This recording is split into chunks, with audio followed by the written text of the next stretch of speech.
Hello বন্ধুরা, welcome to বাবিস kitchen. কেমন আছেন আপনারা? আমি আজকে আপনাদেরকে একটা রেসিপি শেয়ার করছি। সেটা হচ্ছে নোটে শাকের চচ্চড়ি। সবাই নিজের মতো করে নোটে শাকের চচ্চড়ি বানায়।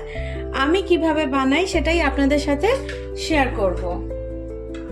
কারণ এই গরমকালে একটুখানি শাক চচ্চড়ি খেতে ভালো লাগে, ভীষণই ভালো লাগে।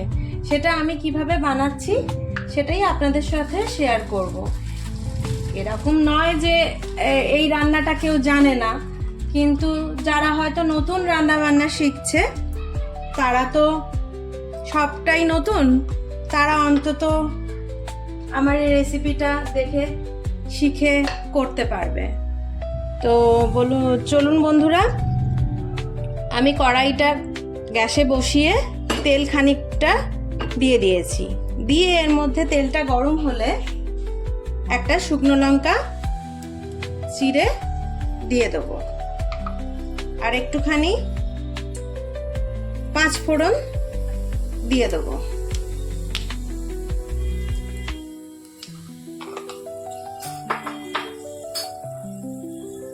ফোড়নটা যেই হয়ে যাবে তখন আমরা এটার মধ্যে ডুমো করে কাটা বেগুন আর একটুখানি উচ্ছে কুচিয়ে রেখেছি, উচ্ছে বেগুন একসাথেই কেটে রেখেছি, এটার মধ্যে দেব। উচ্ছে বেগুন একসাথেই আমি কেটে রেখেছি। এই সবুজ নোটে শাক যেটা গরমকালে পাওয়া যায় সেটা এরকম উচ্ছে বেগুন দিয়ে চচ্চড়ি খেতে খুব ভালো লাগে। আমি যেভাবে করছি আপনারা ওরকমভাবে একটুখানি বানিয়ে দেখবেন। সবাই তো নিজের মতো করে বানান, তা এটাও একটুখানি আমার মতো করে একদিন বানিয়ে দেখবেন, খুবই ভালো লাগবে। এবার এটা ভাজার সাথে সাথে একটুখানি নুন দিয়ে দেবো। শাকের পরিমাণ অনুযায়ী একেবারেই নুনটা দেব, যতটা শাক সেই অনুযায়ী নুনটা দেব। আর অল্প একটু সামান্য হলুদ দেব, খুব বেশি না, 1 চিমটে মতো একটু হলুদ দিয়ে দেবো। দিয়ে এটাকে ভাজা ভাজা করব। উচ্ছে কুমড়োটা একসাথে ভেজে নেব। আপনারা চাইলে এটা একটু ঢাকা দিয়েও ভেজে নিতে পারেন, ভেজে নরম করে নিতে পারেন। আমি একটু ঢাকা দিয়েই ভাজি, যাতে তাড়াতাড়ি হয়েও যায় আর সুন্দর সেদ্ধ হয়ে যায়। একটু ঢাকা দিয়ে এটাকে ভেজে নিই। চলুন ঢাকাটা তুলে দেখে নিই কিরকম ভাজা ভাজা হয়েছে। বেশ সুন্দর উচ্ছে আর বেগুনটা ভাজা ভাজা হয়ে গেছে, নরমও হয়ে গেছে দেখুন। এবার এর মধ্যে কুচনো নোটে শাকটা দিয়ে দেবো। এখন বাজারে খুব সুন্দর সবুজ নোটে শাক পাওয়া যাচ্ছে। কুচনো নোটে শাকটা একদম ঝিরিঝিরি করে কুচিয়ে রেখেছি, সেটা ভালো করে ধুয়ে জল ঝরিয়ে দিয়ে দিলাম।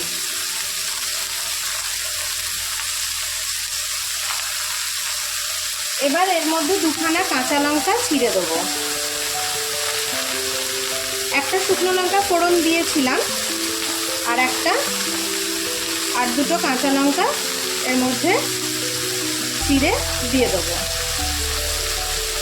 ঝালটা আপনাদের স্বাদ অনুযায়ী, যে একটু শাকেতে 1-2টো কাঁচা লঙ্কা বা একটা শুকনো লঙ্কা ফোড়ন না দিলে ভালোও লাগে না।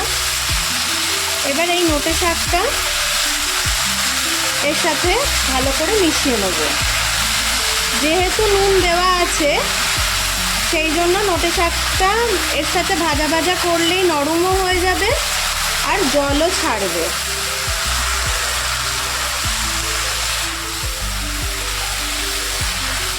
সুন্দর করে এর সাথে মিশিয়ে নিলাম, উচ্ছে আর বেগুনের সাথে সুন্দর করে মিশিয়ে নিলাম। দেখুন শাকটা নরম হয়ে গেছে। এবার এটা এর সাথে সেদ্ধ হওয়ার জন্য সামান্য একটু জল দিয়ে দেবো, সামান্য অল্প 1/2 কাপ মতো একটুখানি জল দিয়ে দিলাম। কারণ এর নুন দেওয়ার ফলে শাক থেকে এমনিই জল ছাড়ে, কিন্তু শাকে একটু জল না দিলে সে তো সেদ্ধ হবে না, আর এই উচ্ছে বেগুনের সাথে মাখা মাখা ব্যাপারটাও হবে না। এবার আমরা এটা ঢাকা দিয়ে দেবো, ঢাকা দিয়ে ভালো করে সেদ্ধ হতে দেবো। চলুন বন্ধুরা দেখে নিই ঢাকনাটা খুলে।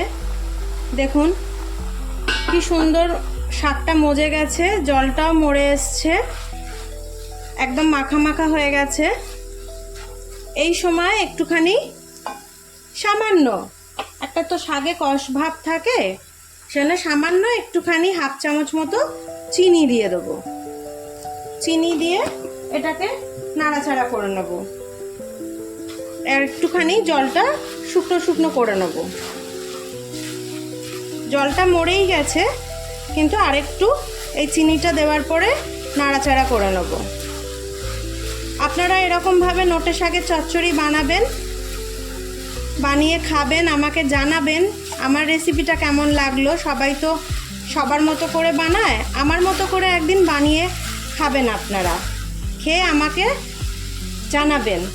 পছন্দ হলে লাইক করবেন, শেয়ার করবেন, সাবস্ক্রাইব করবেন, আর সাবস্ক্রাইব করার সময় আপনারা বেল আইকনটা প্রেস করে রাখবেন, যাতে এরকম ছোটোখাটো রেসিপি ছাড়লে আপনাদের কাছে চলে যায়, পৌঁছে যায়।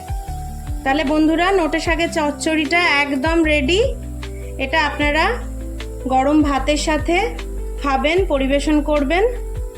কেমন জানালো, কেমন মানে হলো রেসিপিটা, সেটা অবশ্যই আমাকে কমেন্ট করে জানাবেন। তাহলে আজকের মতো এই ছোট্ট ব্লগটা এখানেই শেষ করলাম। ভালো থাকবেন, টাটা বন্ধুরা।